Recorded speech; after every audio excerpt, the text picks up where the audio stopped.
Namaskar friends. I hope you are in the best of your spirits and finding this series useful in your learning goals.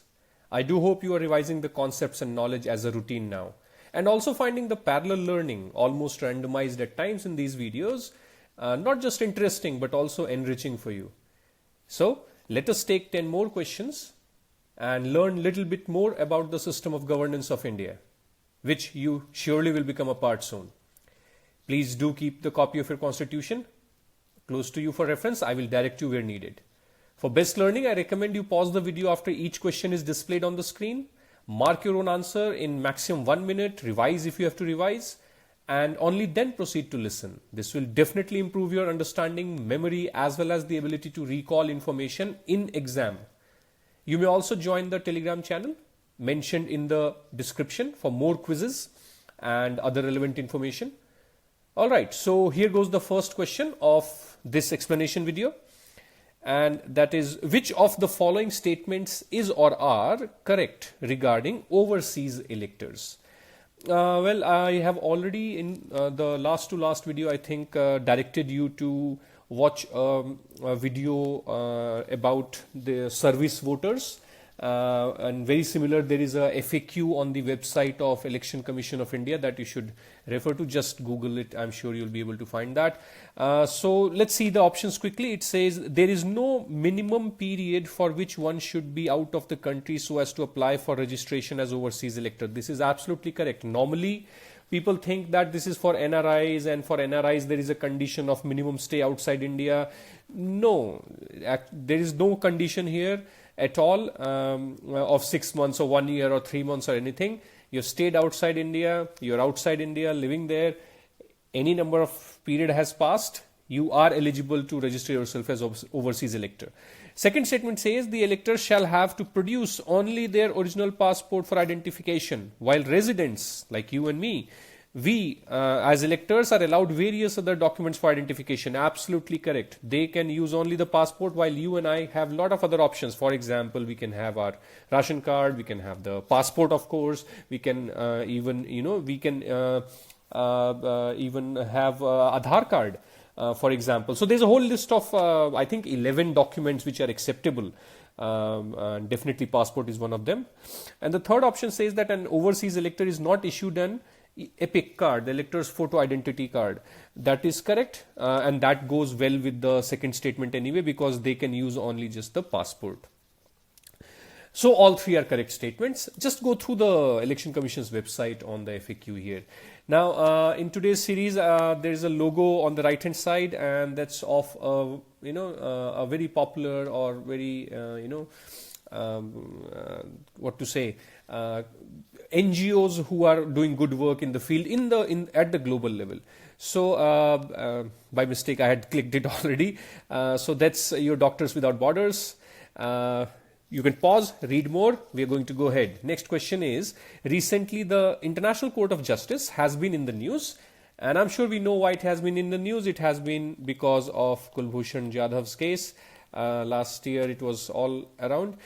Which of the following statements are correct regarding the International Court of Justice? Okay, so it is the only one of the 6 principal organs of the UN not located in the New York. Absolutely correct, right? So all others, and which are the 6 other principal? I'm sure you know. It is the United Nations General Assembly, then you also have the United Nations Security Council, Economic and Social Councils, the ECOSOC. You also have the Trusteeship Council, which has been suspending, which is under suspended animation, you can say, because it suspended its operations in 1994 because its objective has been met. The objective to help ensure that the trust territories, find out what is a trust territory, they were administered in the best interest of their inhabitants, right? So now it exists only on paper, and its functions are under consideration for redefining. And the other 2 are, of course, the ICJ and the UN Secretariat, right? So that is that. And then its official languages are English and French. That is also correct. In fact, you should know that the United Nations has 6 official languages, and that is French, Chinese, Arabic, Russian, English, and Spanish. So that makes it an acronym FCARES. The phrase cares, the term cares is very popular these days, so you can remember it that way. So third option says no two members of the court may be nationals of the same state. This is also correct. In fact, all the statements are correct. Part of the purpose behind putting this question was to make you learn a little bit more and explore more about the ICJ. So all of them are correct. And pause here, read more on this vaccine alliance, and let's go to the next question. Which of the following characteristics are essential for a constitution to be regarded as federal? Forget the constitution. Let's quickly revise. What are the essential features of being federal? There are 5 characteristics, okay? 5 features, though there may be many other byproducts. Many people get confused because they mug up, sir, these are the 5 characteristics, but in some answers, some other thing is also correct. You need to understand what is the question asking about. Okay, so see, it is all very logical. It begins with division of power, so there must be division of power. That's the essential idea behind being a federal nation. Of course, that can be maintained only when you have the supremacy of the constitution, and to have supremacy, the constitution must be written constitution, right?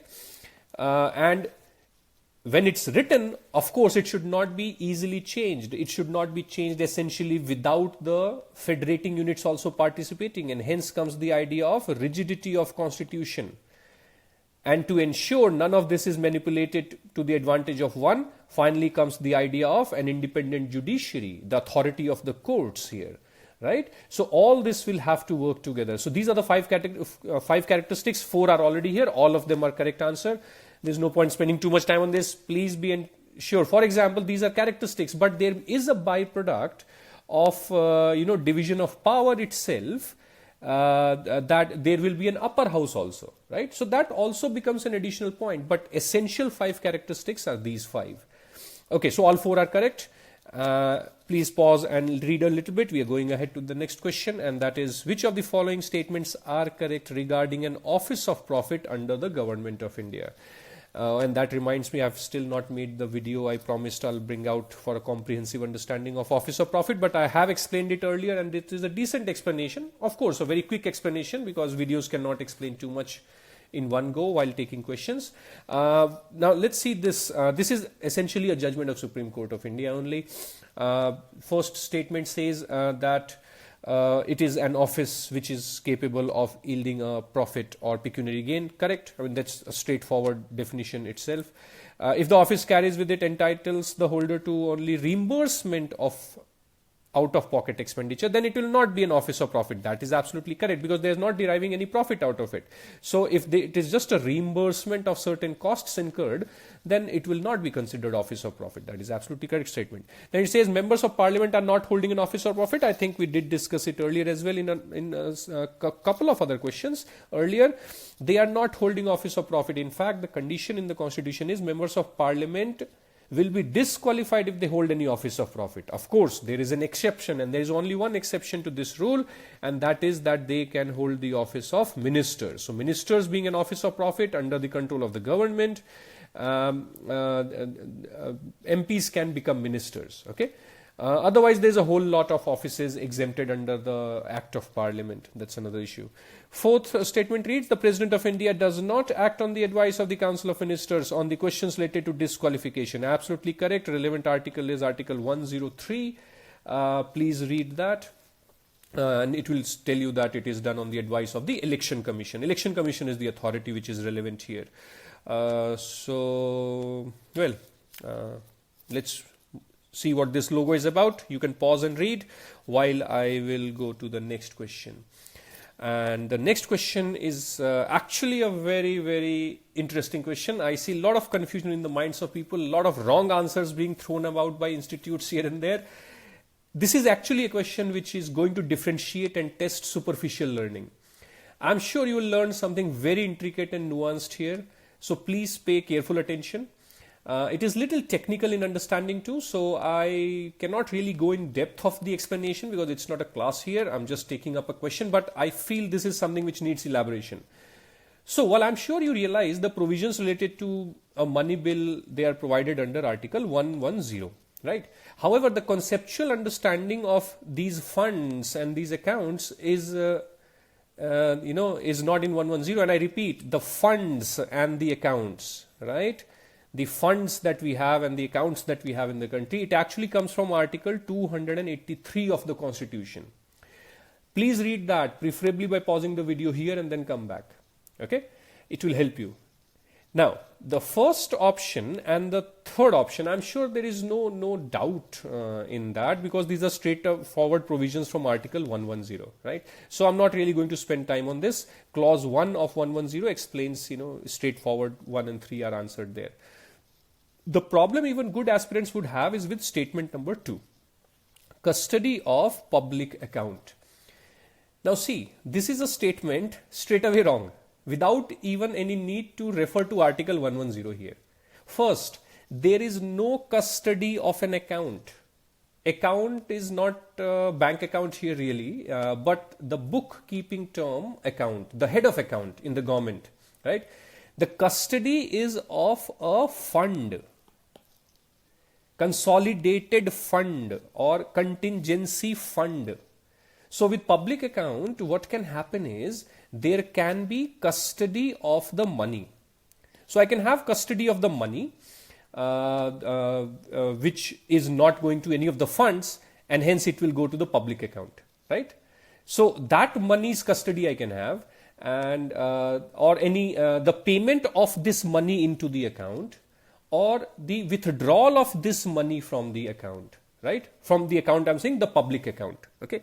Now, please do understand that so much technicality cannot be understood so quickly, and is also not really essential for the purpose of civil services exam. All you need is to have some sense about it. Also, let us see the relevant provisions of Article 110, which people keep getting confused with, right? So if you see Article 110 clause 1 subclause C, it says the custody of consolidated fund or the contingency fund of India. See, these are the two funds we have, okay? And so there is no mention of the custody of public account here. There is no mention of the custody of public account. Though in subclause F, and this is again a weird argument people bring up, that in clause F there seems to be some mention of it. So it says the receipt or money on account of consolidated fund of India or the public account or the custody or issue of such money. Which money? It's not talking about custody of public account. It's talking about the custody of that money, right? So don't focus on this word custody ki sir yahan custody likha hai. See, thinking logically also, okay? Let's use logic and forget any understanding, technical part of it, of how accounts are kept. If subclause C here has already mentioned custody of consolidated fund, why will it again write that custody of, consolidated fund? It's the custody of the money on account of consolidated fund. So if you remember the diagram I had drawn in the previous slide, we'll go back to that quickly. So see, the point is that it does not mean custody of the fund. Same way, custody of money on account of public account or custody of money on account of consolidated fund. It's on that account. So I hope you got a little bit more clarity, and if that is the case, I'll suggest make peace with it and don't invest extra energy to, in search of crystal clarity, as that will require a lot of effort. Okay, so let's get back here. The correct answer should be actually 1 and 3. Spend little time on that logo, read about that. Next question is, which of the following is not a component of the oath taken by the Prime Minister of India? Okay, so I'm sure you know the oaths are given in the 3rd schedule of the Constitution, and for ministers, Prime Minister is also minister, there are 2 oaths that are to be taken. One is the oath of office, and the second is the oath of secrecy. Okay, oath of office and oath of secrecy. So oath of office has components like to bear true faith and allegiance to the Constitution of India, to uphold the sovereignty and integrity of India, to faithfully and conscientiously discharge the duties as a minister of the Union, and do right to all manner of people in accordance with the law, without fear or favor, affection or ill will. That's it. Then the oath of secrecy talks about not communicating to any person any matter unless required as part of duty. Okay, unless required as part of duty. So they may communicate also. So there is nothing like to devote self to the service and well-being of the people of India. In fact, let me tell you, that is where is the oath of the President of India comes in. President says these words. You can read that in Article 60. Anyway, so which is not a component? The last one is not the component. So if you read the basic description of the NGO that is coming up, not a surprise. You should have guessed that easily. Next question. Which of the following statements are correct regarding the relation between center and states in India? Okay, so a state cannot be reorganized without seeking the opinion of the concerned state legislature. Correct. Article 3, I'm sure we know. I don't have to go to that much basics.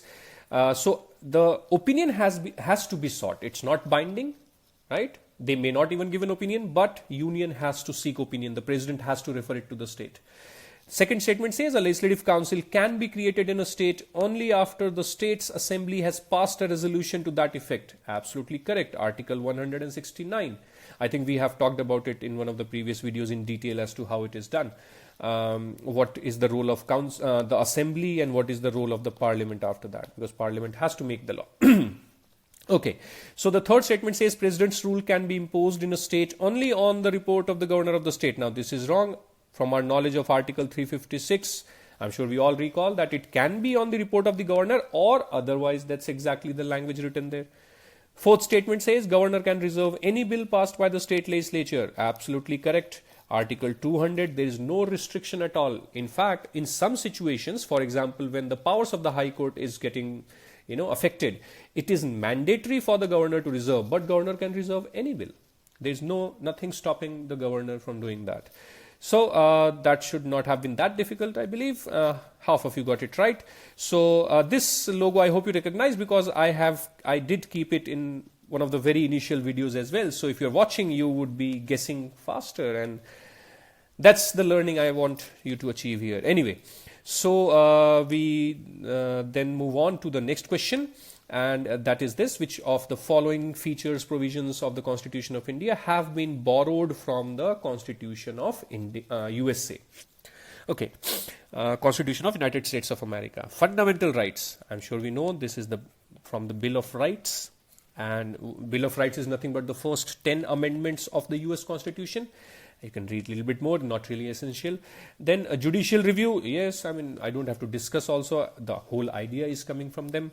Concurrent list. Now, concurrent list has been taken from Australia.